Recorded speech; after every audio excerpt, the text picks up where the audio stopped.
¿Sí? Bueno, entonces esa es la cuestión. Ya saben cuáles son las próximas actividades. Otro dato más, y acá voy a ser un poco más enfático, es consulten el blog del Club de Traductores, justamente porque estamos colgando algunas cosas que me parece que son bastante interesantes a propósito de una pretensión inusitada de parte de la Academia Argentina de Letras, que contrató a una empresa privada española, Fundeu, para que le enseñe a los periodistas argentinos a no cometer errores en los textos cuando los redactan y todo demás. Esta empresa Fundeu, Fundación del Castellano Urgente, del Español Urgente, es una especie de brazo de la Real Academia, y está subvencionada por el B corta A, el banco que acá es el banco francés en la Argentina, y a su vez esta gente están relativamente asociados también con varios grupos de agencias privadas que están ahora tratando de crear una norma para la corrección de estilo y la corrección ortográfica que sea universal, así como funcionan los traductores públicos. Quieren hacer algo así como una especie de colegio de correctores públicos y demás, y en el mes de septiembre van a organizar un congreso con varias instituciones similares españolas y demás. Son todos privados y sospechamos intenciones aviesas detrás de todo esto, con lo cual les recomiendo que estén al tanto leyendo el blog y leyendo también otros blogs que nosotros estamos, de los cuales estamos recabando información, justamente porque vale la pena estar prevenido con este tipo de cosas. Uno ve un nombre, un sello y se imagina que todo es relativamente normal y muchas veces no es normal.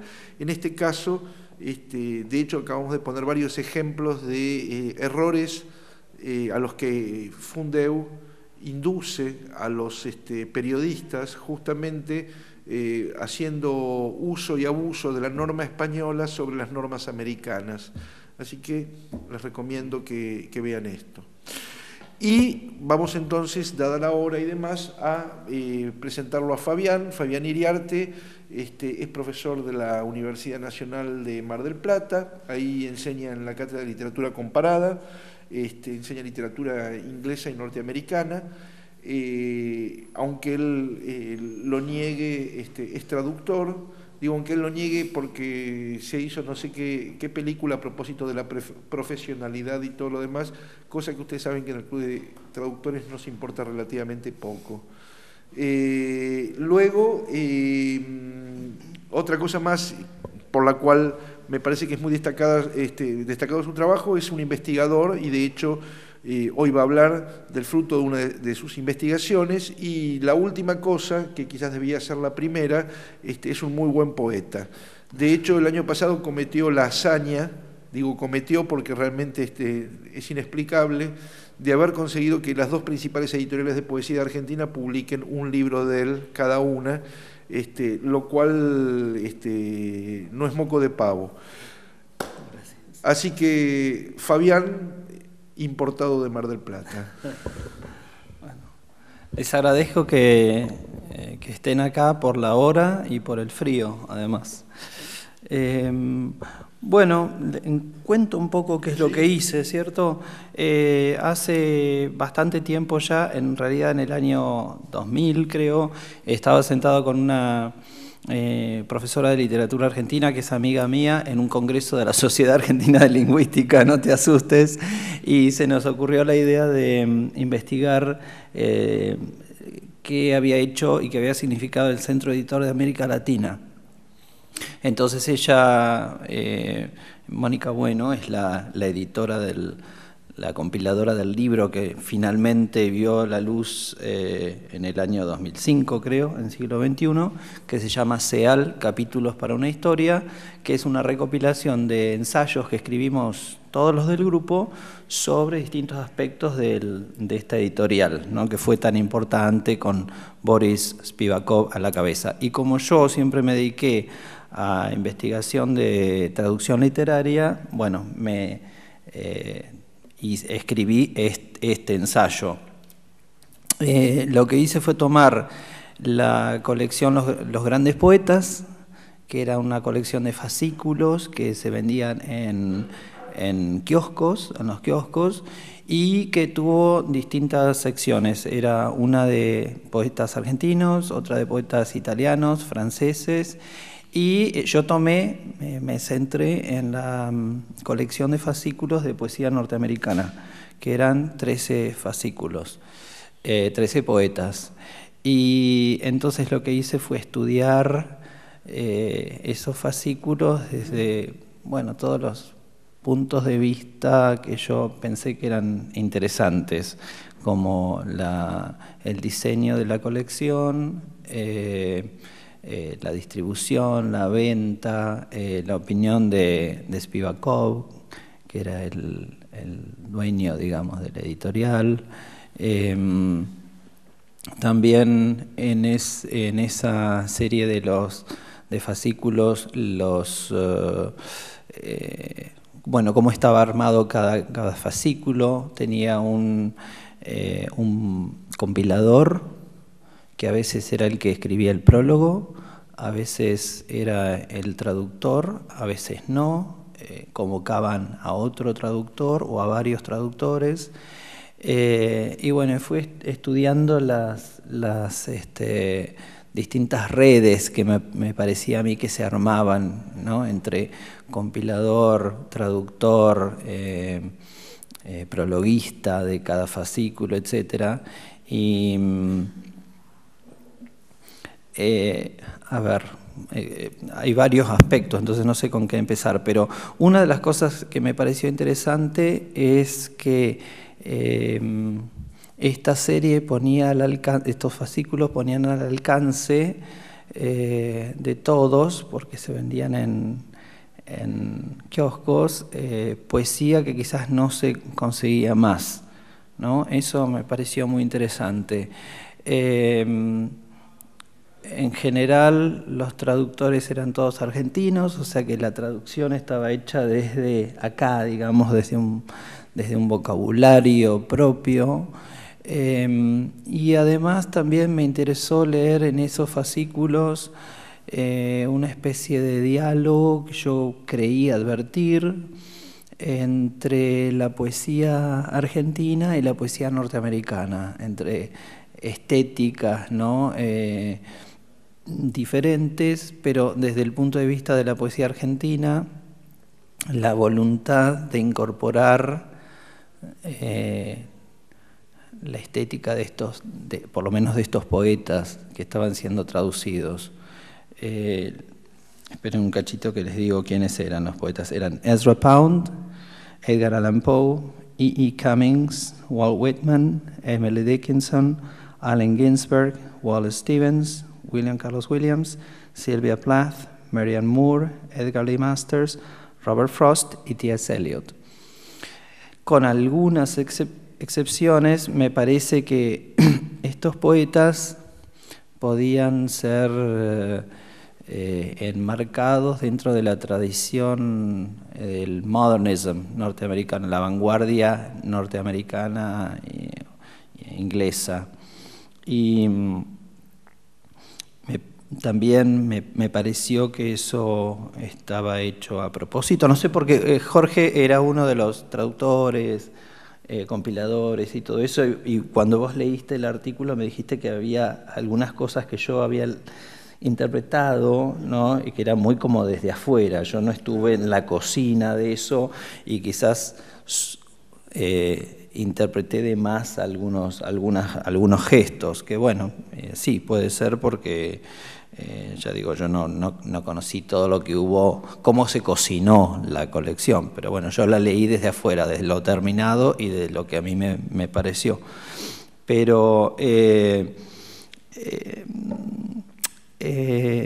una de las cosas que también me pareció es que quizás la generación de los traductores que se ocuparon de hacer esta colección ya había leído bastante a estos poetas. Lo que pasa es que a los lectores les faltaba, al lector común, digamos, le faltaba conocerlos, y conocerlos de una manera amigable, ¿no? Como que estos volúmenes salieran como al encuentro de un lector más casual que académico, una cosa así.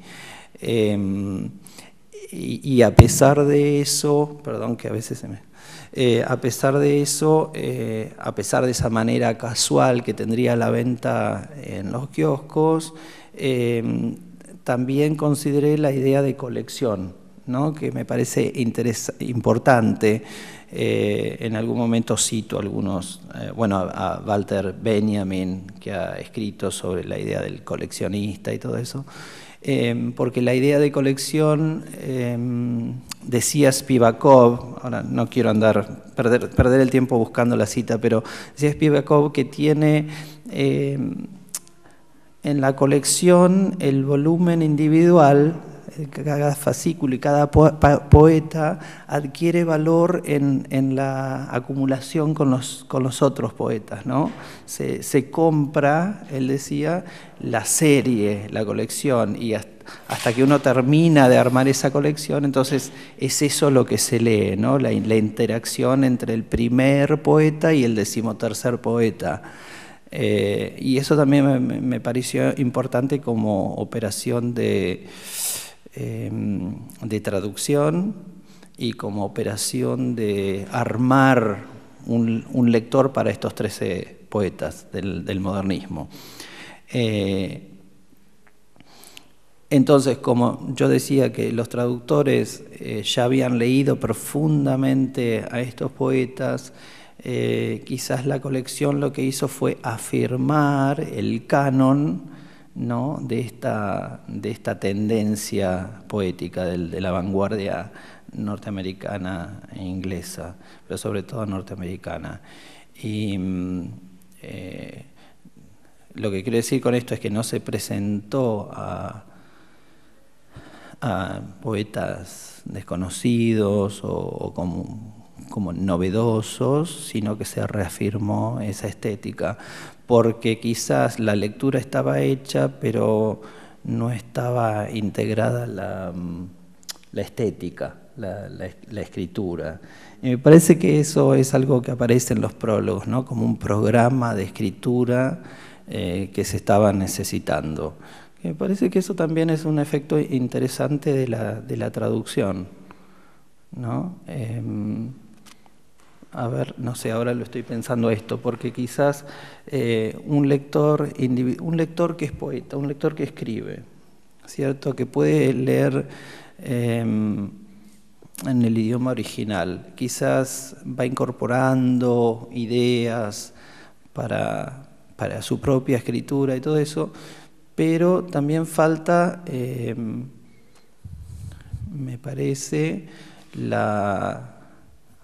no sé si decir educación o formación entre comillas, porque no es exactamente eso, del lector, del que no escribe poesía, que también tiene que entrar en ese juego de un modo de leer la poesía, ¿no? Que sea diferente, que no obedezca a reglas ya establecidas o canónicas o trilladas.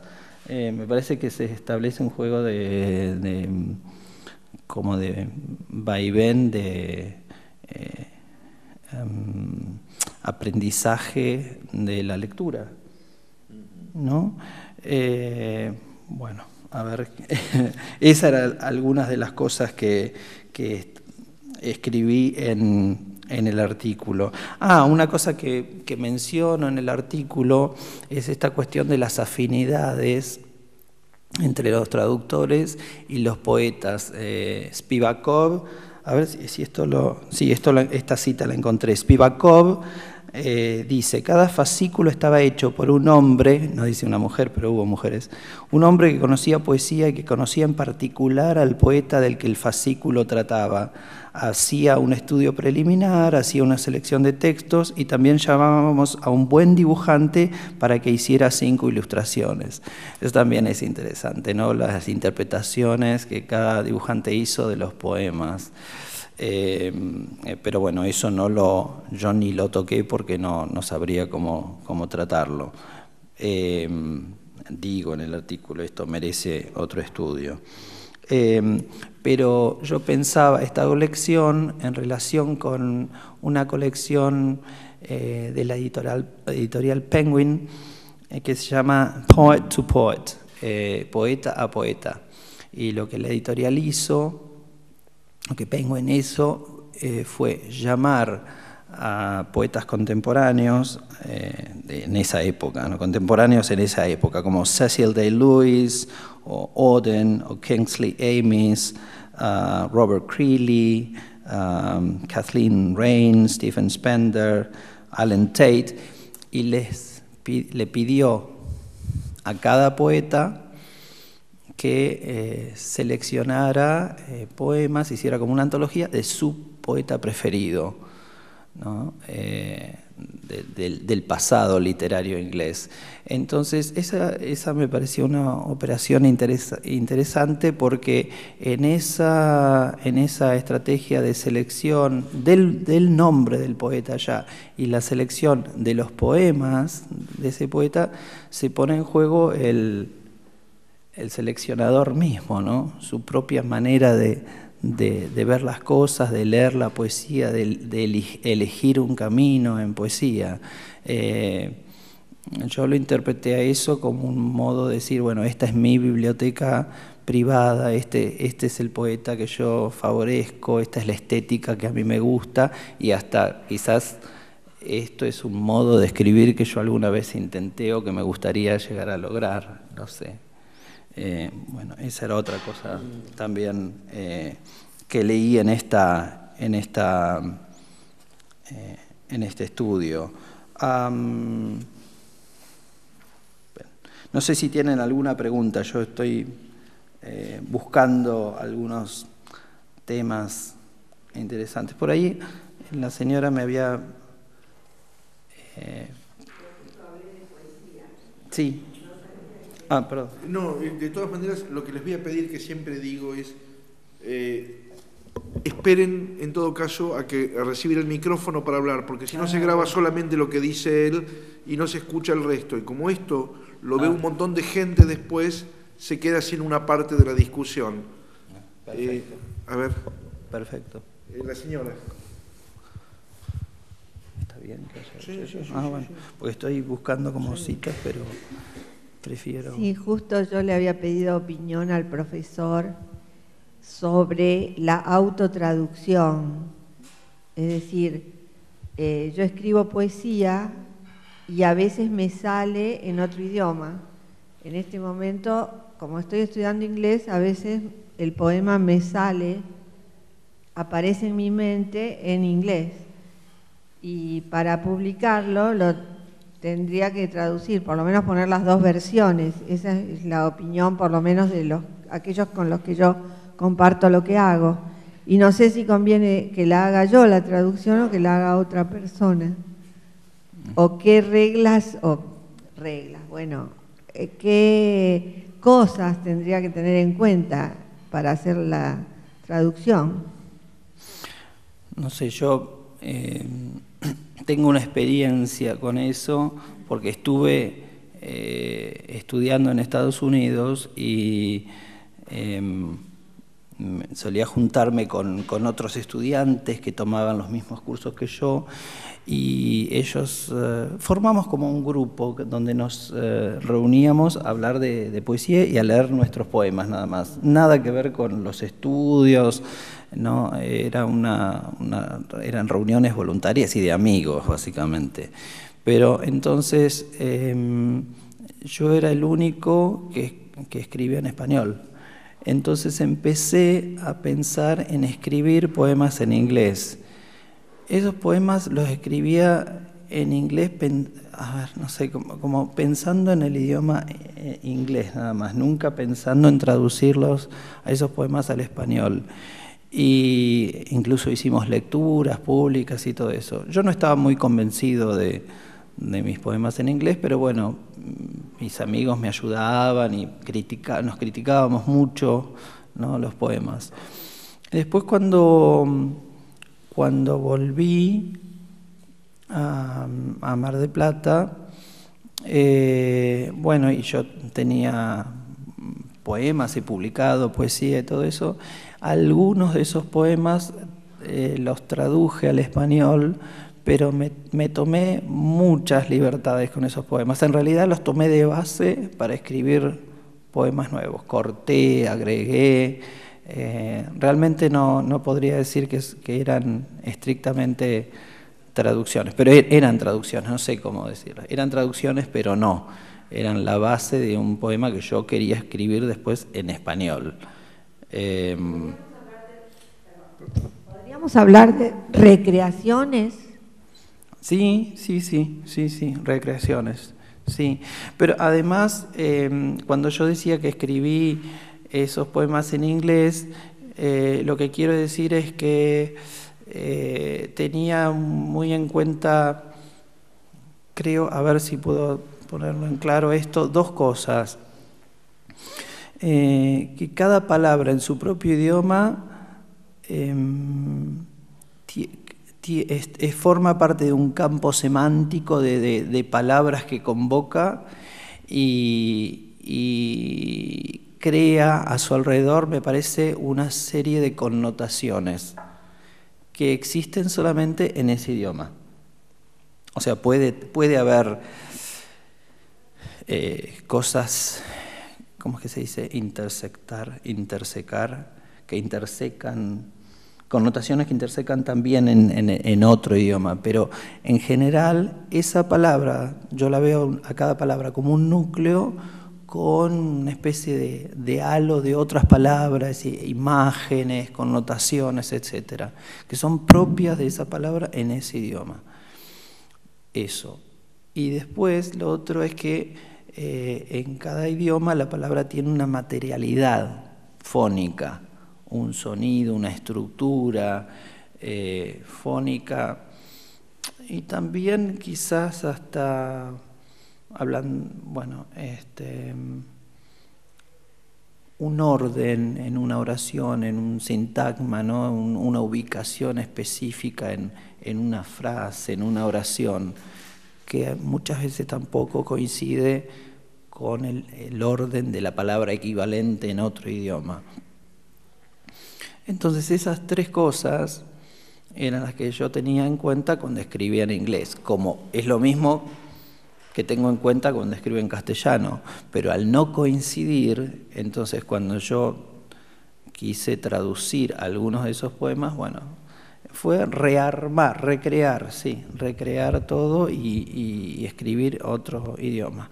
Una vez yo en Estados Unidos estaba en la Universidad de Texas en Dallas y fui ahí en realidad porque ahí funciona, es la sede de ALTA, que es la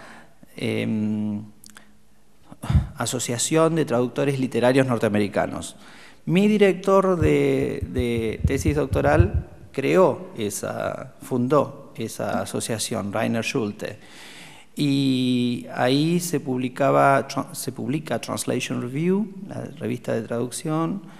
Yo colaboré ahí con algunas reseñas.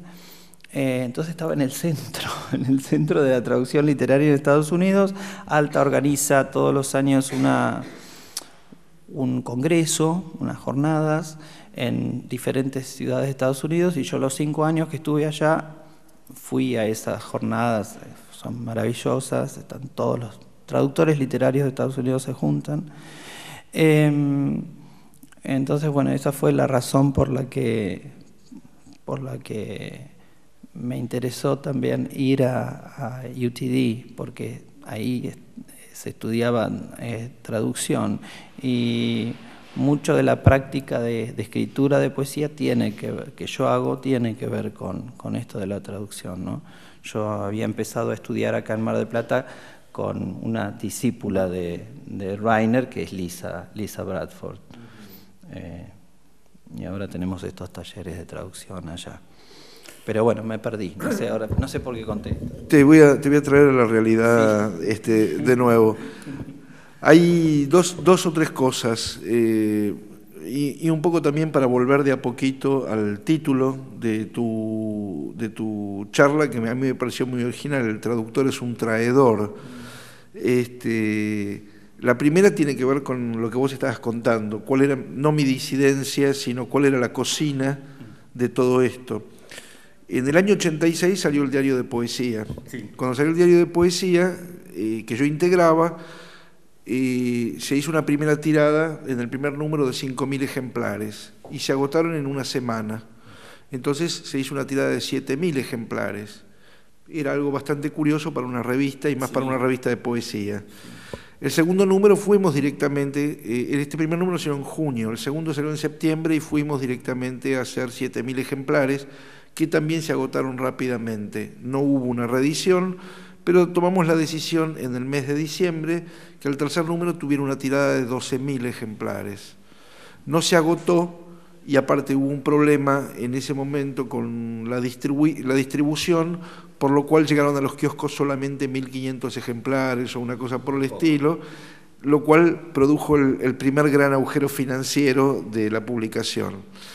Mientras todo esto sucedía, Spivakov, que era un viejo zorro, le llamó la atención que la poesía se vendiera, o que una revista de poesía vendiera de esa forma, y entonces decidió encomendarle a Jorge Laforgue, que trabajaba para el Centro Editor, que hiciera una colección de poesía previa charla con los miembros del diario de poesía. Cosa que sucedió, y por eso varios de los números fueron hechos por miembros del diario de poesía, en ese momento muy incipientes, pero varias traducciones, varias cosas que se habían armado por esos días. O sea, no es que salió la colección porque sí, sino salió porque Spivakov vio que por ahí se vendía. Sí, no, eso, claro, quizás acá no lo puse, pero lo tenía un poco en claro porque, digamos, en el artículo, aunque yo quizás no lo destaco demasiado, pero está esa doble, ¿no?, cosa, claro, del interés de poner la poesía al alcance del hombre común, qué sé yo, y después también la discusión de toda la parte financiera, ¿no? Exactamente. Sí. No. Aparte hay que decir una cosa también. Mi experiencia con el Centro Editor en ese sentido fue bastante mala. Cuando digo bastante mala, quiero decir, el Centro Editor hacía unas cosas maravillosas básicamente porque no pagaba o porque pagaba muy mal y porque no se consideraba el trabajo intelectual como trabajo. De hecho, recuerdo que cuando se hizo el número de Ezra Pound, que lo hicimos con Gerardo Gambolini, él como traductor, yo como prologuista, yo entregué una edición que yo tenía de Pound y me la devolvieron recortada, porque, por ejemplo, era una época donde todavía no había computadoras y necesitaban los caracteres griegos o los caracteres chinos y los recortaban, los fotocopiaban y después te los pegaban así con un... Yo me acuerdo de haber protestado por ese tipo de cosas y haberme topado con una pared. O sea, como experiencia de trabajo no fue buena. Ahora, la otra parte, y esto tiene que ver con lo que vos decías, la gente que se reunió a hacer esa revista, Diario de Poesía, procedía de lugares muy distintos y no tenía un credo estético común. Pero un dato que es interesante es que todos estábamos absolutamente hartos de la poesía en lengua francesa. Y estábamos hartos también de que Argentina, de alguna forma, se hubiera formado casi como un país repetidor de cierto tipo de novedades francesas y demás. Y todos habíamos puesto nuestras cartas y habíamos pensado muy seriamente que lo que nos interesaba, o parte de lo que nos interesaba, venía de la lengua inglesa. No estoy hablando acá ni de la poesía argentina que se escribía y que se prohijaba, o de la poesía latinoamericana que se empezó a publicar y en cantidad como en ninguna otra revista previamente. Hablo exclusivamente de la poesía traducida. Entonces, casi de manera, ¿cómo decirlo? Casi de manera consciente y programática, decidimos empezar a publicar gran cantidad de poesía de lengua inglesa, tanto de Estados Unidos primero como de Gran Bretaña, incorporando posteriormente otros países de la lengua inglesa, como por ejemplo Irlanda. La cuestión está que probablemente lo que haya reflejado el centro editor en ese momento fue el enorme gusto que nosotros teníamos por ese tipo de poesía, pero además a nosotros nos pareció una muy buena oportunidad también para contribuir a esta cruzada de cambiar el gusto o el modo de lectura, cosa que efectivamente sucedió. Sucedió, y la poesía en lengua inglesa de alguna manera se transformó en una especie de referente de mucha de la poesía que después vino en castellano. Quiero decir, salió bien de chiripa, o porque las condiciones estaban dadas, o porque fuimos muy tosudos, o porque tuvimos mucha suerte, o porque fuimos unos hinchapelotas, pero salió bien. En ese sentido, cuando yo leí el artículo, me pareció increíble cómo de pronto una realidad que es absolutamente, ¿cómo decirlo?, azarosa, que está llena de detalles, estrategias tejes y manejes, de pronto susceptible de ser estudiada y tan seriamente estudiada. Estructura, como si tuviera estructura, como si estuviera planeada o programada, bueno, hasta el último punto. Me hizo acordar, por ejemplo, la lectura del artículo, algo que creo que lo había dicho Stendhal a propósito de la historia, que por ejemplo, parece ser que muchos soldados que estuvieron en Waterloo criticaron a Stendhal justamente porque dijeron, no fue así. Yo estaba ahí y no fue así. Y en realidad Stendhal estaba contando algo que los soldados nunca podrían haber visto porque no estuvieron en todos los lugares donde... Lo veía desde arriba. Lo veía desde arriba. Claro. Y acá pasa exactamente lo mismo. Tu artículo es ver desde arriba algo que desde la pasión... Desde la cotidianeidad y desde el trabajo diario no se veía de esa manera. Claro. Perdón, micrófono. A ver.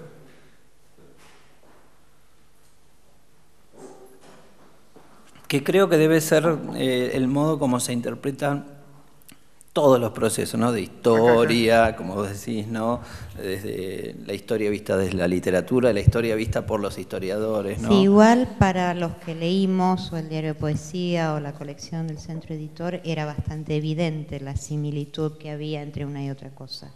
No. Entre diario de poesía. Claro, sí, o sea, claro. La selección de material era muy... es cierto lo que dice Jorge, que ahí se instituyó algo que después fue lo que funcionó en poesía. No coincido que haya salido bien, pero eso es otro tema.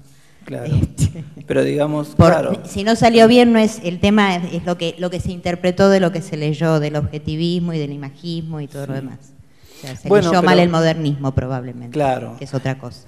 Pero también ahí, sí, estoy de acuerdo que no podemos hacer el balance quizás todavía de si algo salió bien o mal, pero no sé si esto es lo que querés decir. Una cosa es la práctica de la escritura de la poesía, que ahí pueden salir las cosas muy mal, pero quizás también haya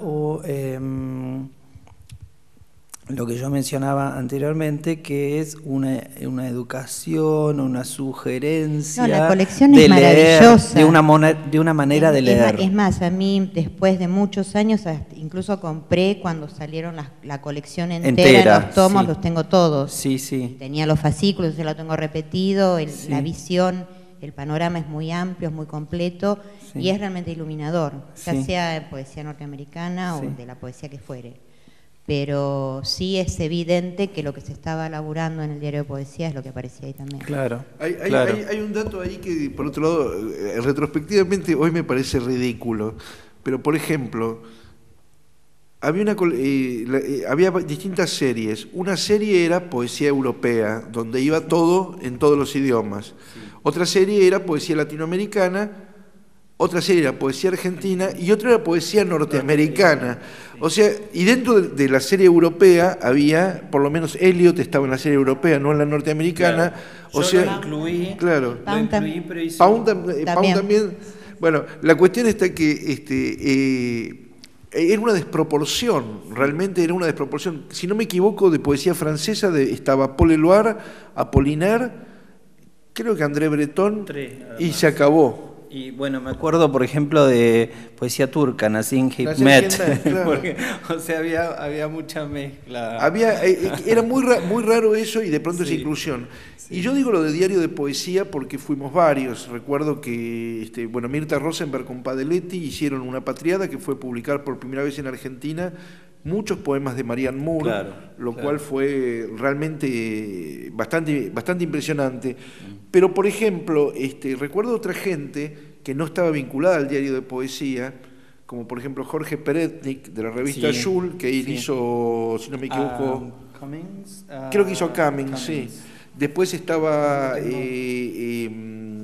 Daniel Chirón, que no formaba parte del diario de poesía, que tenía la revista El Jabalí después Sí, y demás, sí. que creo que también había hecho alguien. Él hizo Walt Whitman y Stevens Sí, como compilador. como compilador. Perdonen que no tengo los datos así porque, como yo ya dije, algunos eran compiladores y traductores a la vez y otros no, pero Chirón acá lo tengo como compilador de Whitman y Wallace Stevens. Creo Claro. que él se dedicó a Wallace Stevens.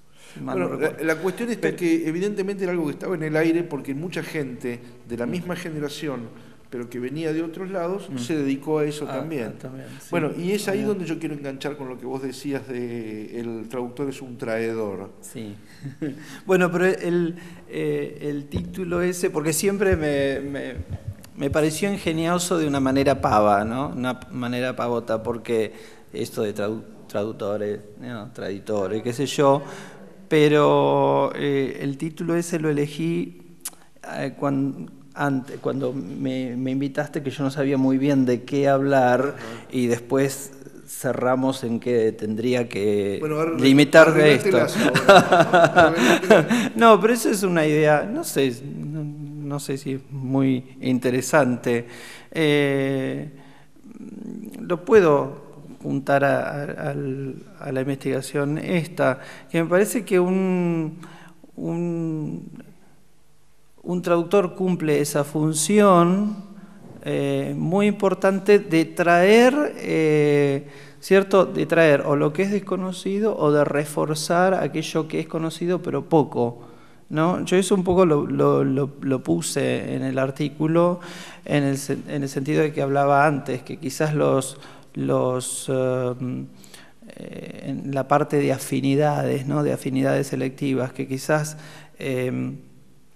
los traductores y los compiladores y los prologuistas elegidos o seleccionados se los eligió un poco, ya sé que un poco al azar y un poco con una intención porque conocían a quien estaban traduciendo, ¿no? Tenían afinidades estéticas y qué sé yo, entonces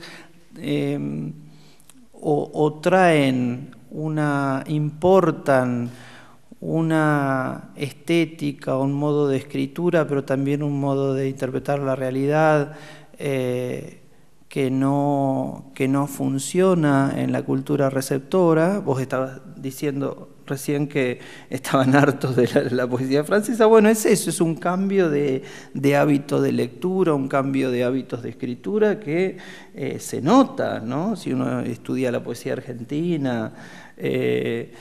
Yo no sé, por ejemplo, Poesía Buenos Aires fueron los mayores importadores y traductores de poesía francesa, ¿no? Bueno, en los René años, Char, Francis Ponch, todos los René franceses, Menard, todos claro, franceses, claro. sí.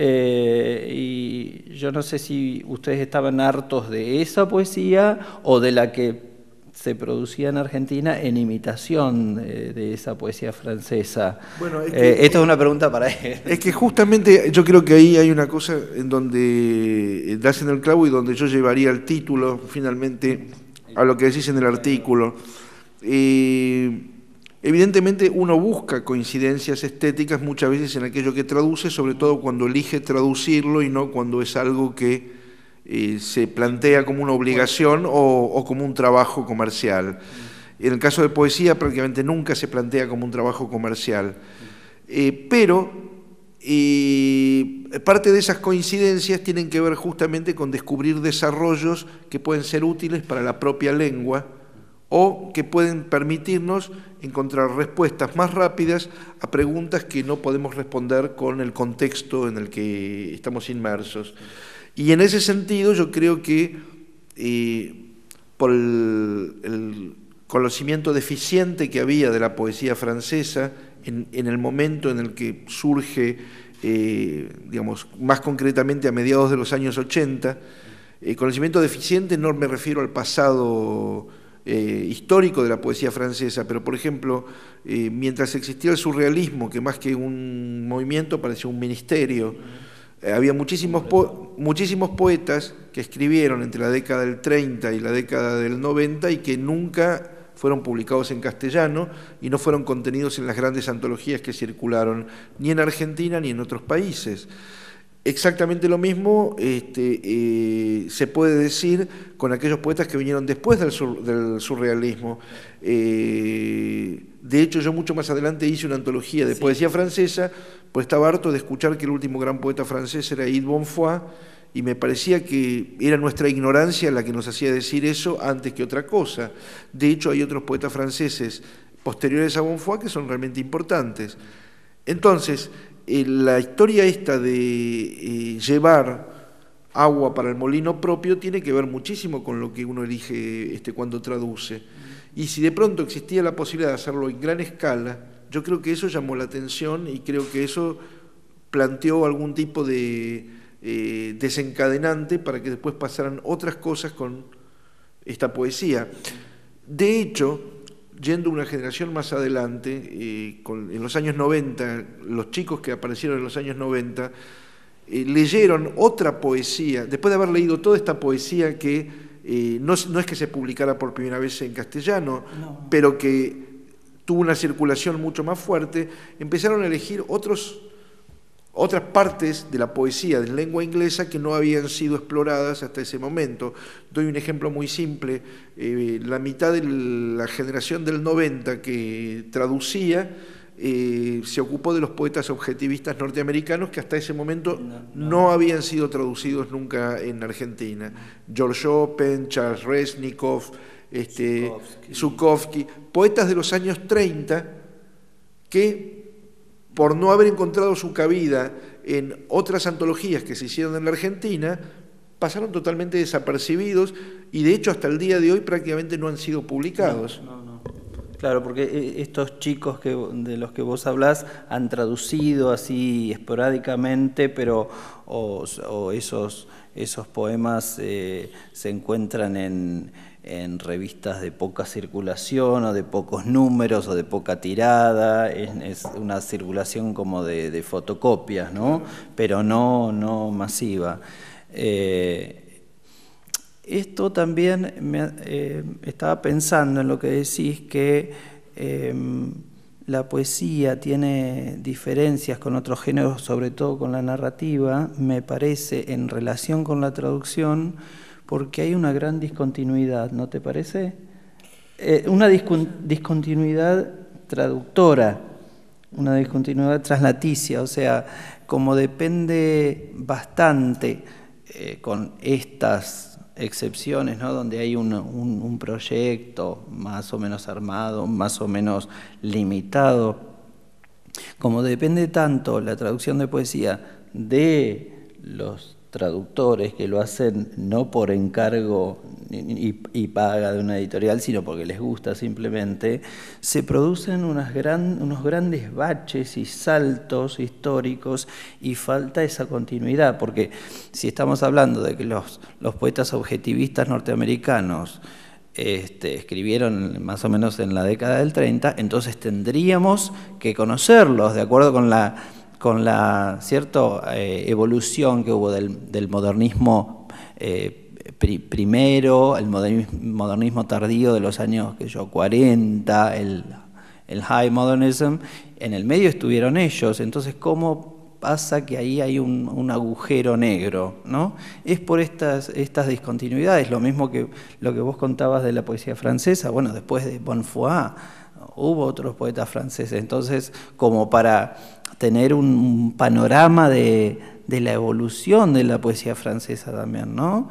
Porque así como yo estaba diciendo que el traductor es un traidor que incorpora y trae, importa estéticas y todo eso, ese proceso de lectura de los poetas anteriores, de la tradición, de reacciones contra la tradición, suceden también en una poesía nacional, vamos a decirlo, ¿no? En la historia en las líneas de evolución de una poesía.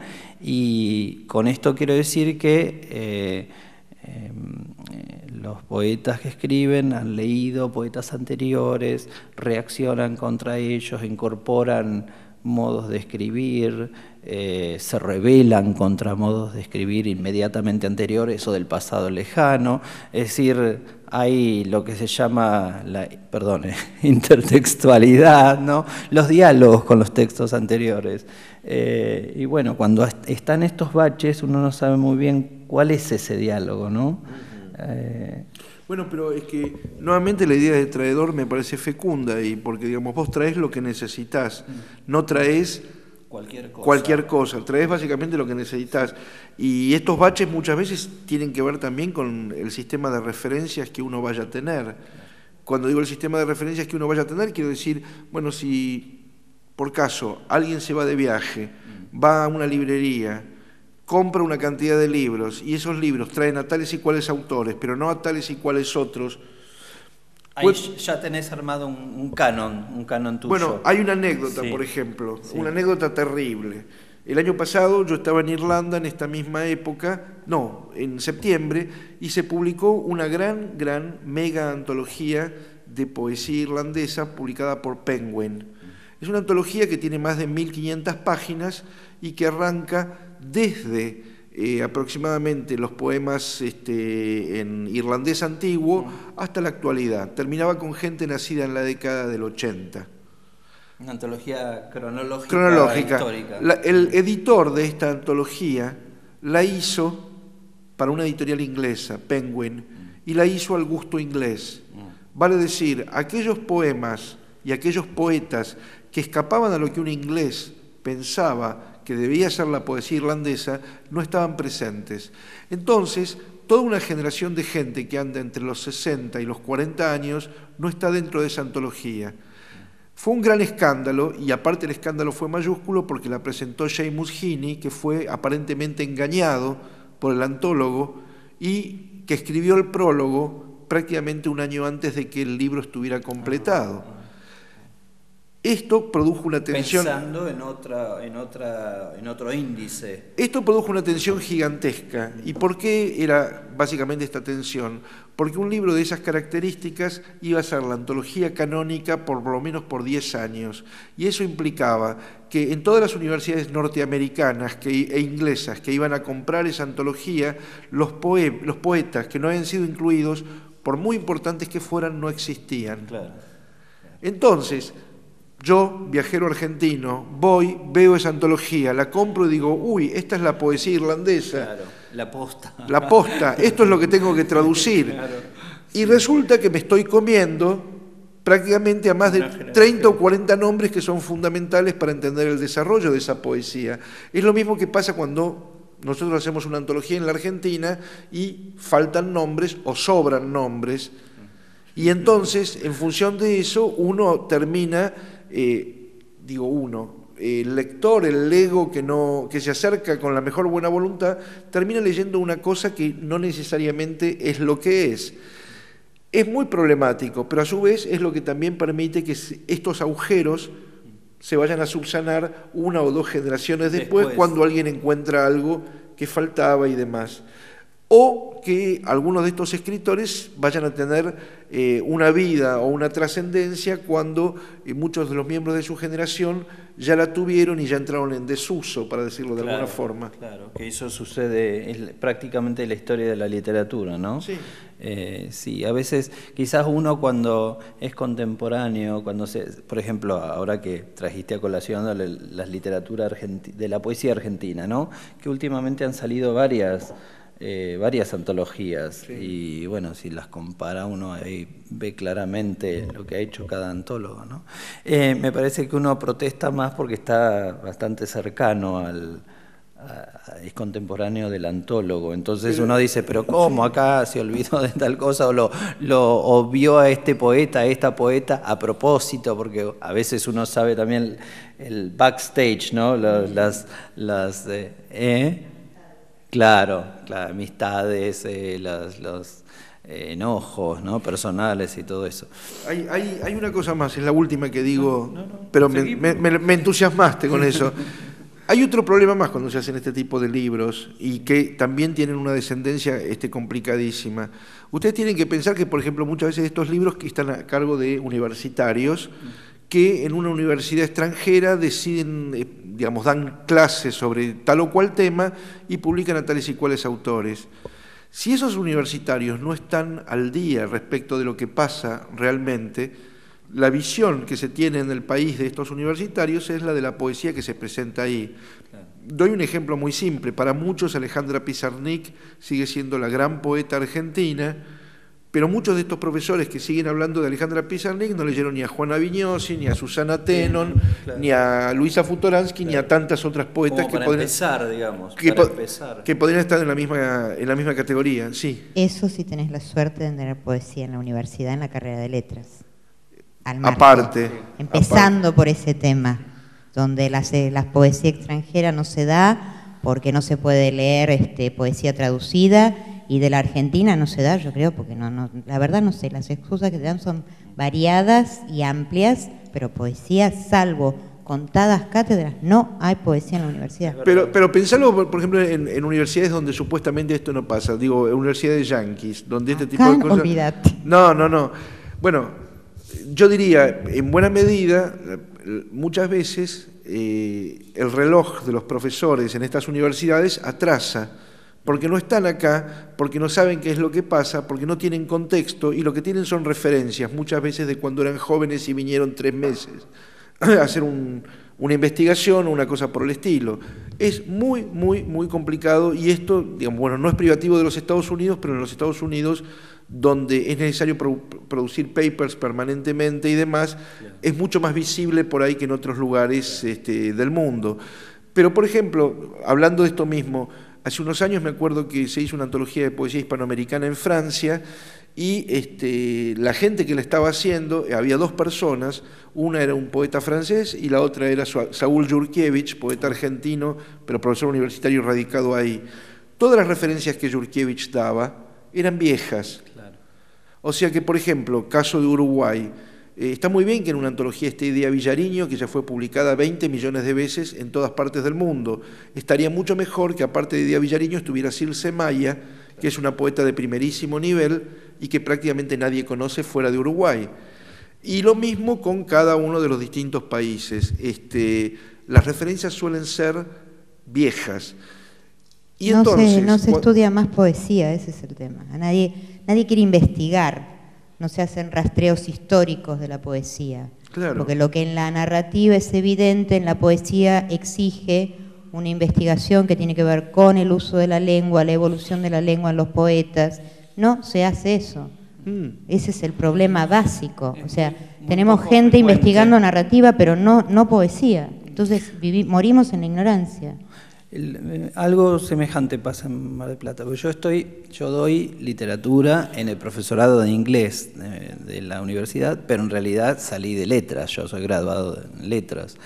Y es verdad, o se estudia mayormente narrativa, teatro con suerte, pero por ejemplo en literatura comparada yo insisto en dar poesía, no he dado nunca narrativa. Siempre en literatura comparada, pero en la carrera de inglés. Hay profesores que lo hacen. Vos serás uno y hay otros que conozco y doy fe que lo hacen.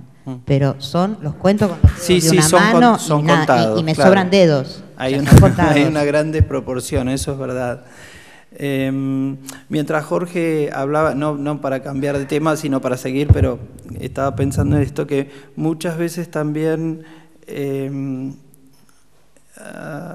yo pienso mucho, como yo escribo poesía, Jorge escribe poesía y él traduce más profesionalmente, yo de manera amateur o por interés personal o porque estoy en un, como te contaba, no en un proyecto de investigación, entonces elijo algunos poetas y los traduzco porque me interesa para el proyecto de investigación y porque me interesan personalmente.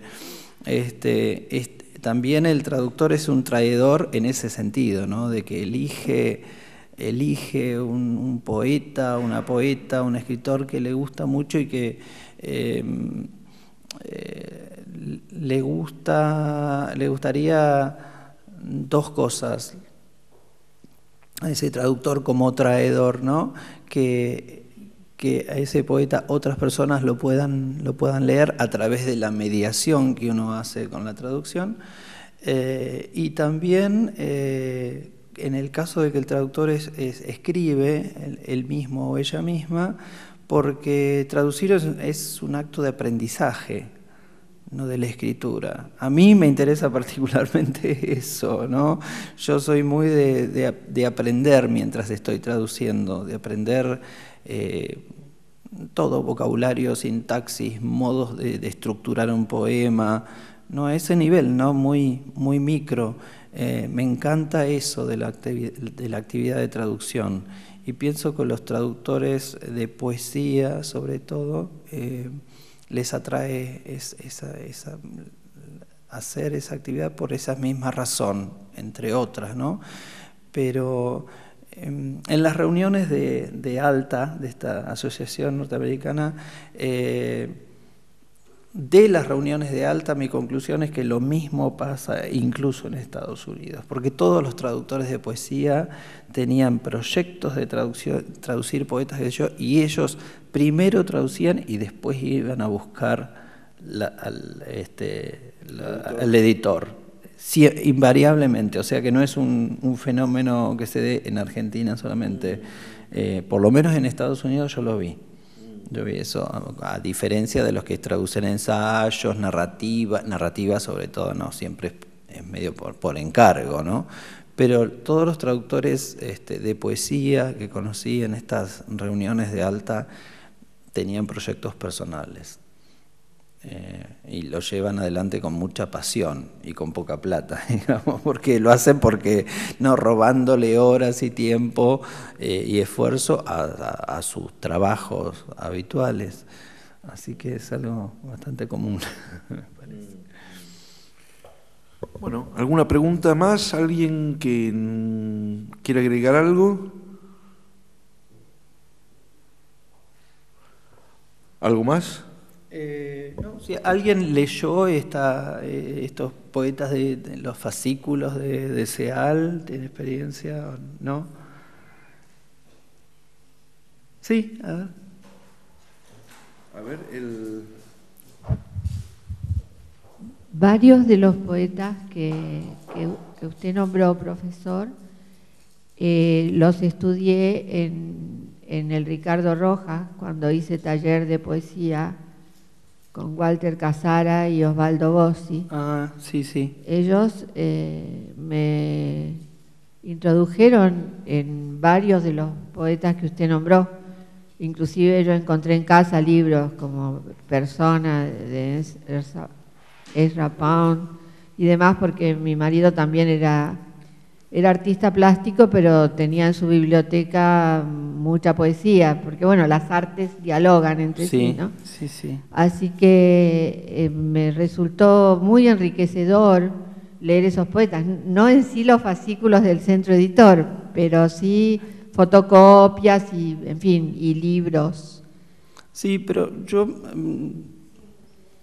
no sé si viene a cuento mencionar edades ahora, pero digamos, no, generación. Yo me siento como una generación que se benefició de todo ese movimiento. Y Walter Casara y Osvaldo Bossi son más o menos Osvaldo tiene mi edad, así que me parece que nos iniciamos en la lectura o continuamos en todo caso con la lectura de poesía norteamericana, de poesía en lengua inglesa y ese tipo de poesía, gracias a ese cambio que produjo la traducción y la publicación de poesía norteamericana, realmente. Así que no me extraña que después se haya continuado. Ese es el efecto que tuvo justamente, sea por el diario de poesía, sea por el CEAL o sea por otras vías, ¿no? Me parece que tuvo ese efecto de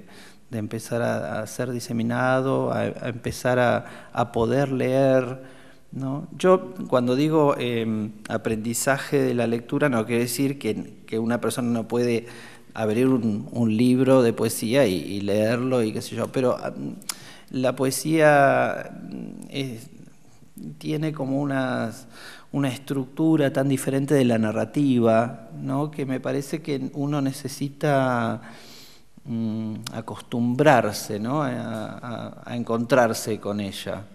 No sé si estoy siendo demasiado místico, pero no quiero ser místico. Quiero decir que hay que acomodar, ¿no? el modo de acercarse a ese tipo de textos,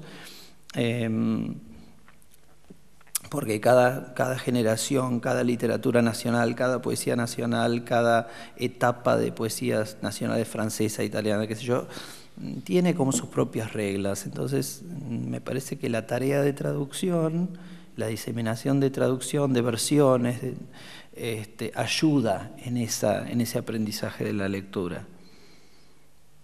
Eso era me parece que es lo que quería decir en el artículo y en la charla hoy. Bueno, antes de terminar, les comento que mañana a las 7 de la tarde el sujeto lee en Eterna Cadencia, lee poesía en Eterna Cadencia, la librería que queda en Honduras y Fitzroy, así que están todos invitados. Y vos también lees, también pasa tu... No, pero es en otro lugar, Aparte yo soy local. Y bueno, la cuestión es que, entonces, si tienen tiempo, vale la pena que vayan, leer junto con otros 3 poetas más.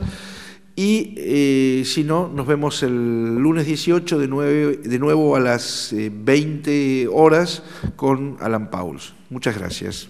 Gracias.